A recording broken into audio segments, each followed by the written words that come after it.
មនាងខ្ញុំសូមគោរពជំរាបសួរលោកយាយលោកតាអ៊ំពូមីងហើយក៏សូមខន្តីអភ័យទោសរាល់កំហុសខុសឆ្គងដោយប្រការណាមួយចាដោយសារវីដេអូនេះគឺជាវីដេអូនាងខ្ញុំរៀនធម៌ដោយខ្លួនឯងហើយក៏ថតចែកជូនពុកម៉ែបងប្អូនលោកតាយាយតែមានបំណងចង់រៀនធម៌មករៀនជាមួយនាងខ្ញុំហើយថ្ងៃនេះនាងខ្ញុំលើកយកធម៌យ៉ាងកិញមករៀនសូត្រហើយក៏សូមខន្តីអភ័យទោសលោកតាយាយដោយសារធម៌ខ្ញុំរៀនសូត្រដដែលដោយសារអត់តន់ចាំអញ្ចឹងហើយគួរនៅតែរៀនសូត្រធម៌ដដែលដោយសារធម៌មួយមេគឺមិនមែនចេះតែរៀនចាំដោយមួយថ្ងៃពីរថ្ងៃនោះទេតែអញ្ចឹងហើយក៏នាងខ្ញុំ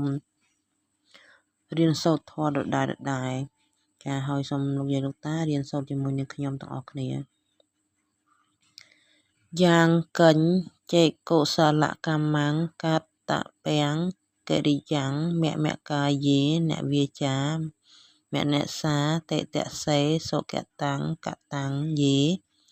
សត្តាសញ្ញិណោអដ្ឋិយេចសត្តាអសញ្ញិណោកតੰបញ្ញផលੰមៃហੰសព្ពេភាគីភវន្តុតេ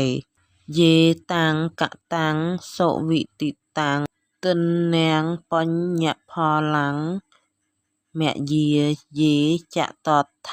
អ្នកជានន្តិទេវាគន្ធ្វានិវេតយងសព្ពេលោកម្មហិយេសត្តាជីវន្តាហារហេតុកាមនោញ្ញੰភោជនាងសព្ពេលភន្តោមចេតសាតិយ៉ាងកិញ្ញចេកុសលកម្មੰកតពាំងកិរិយ៉ាងមកាយេនវាចាមនសាតិតសេសុគតੰកតੰយេសត្តាសញ្ញិណោអដ្ឋិយេចសត្តាអសញ្ញិណោកតੰបញ្ញផលੰមៃហੰសព្ពេភាគីភវន្តុតេយេតាំងកតាំងសុវិទិតាំងទិននាងបញ្ញផលੰ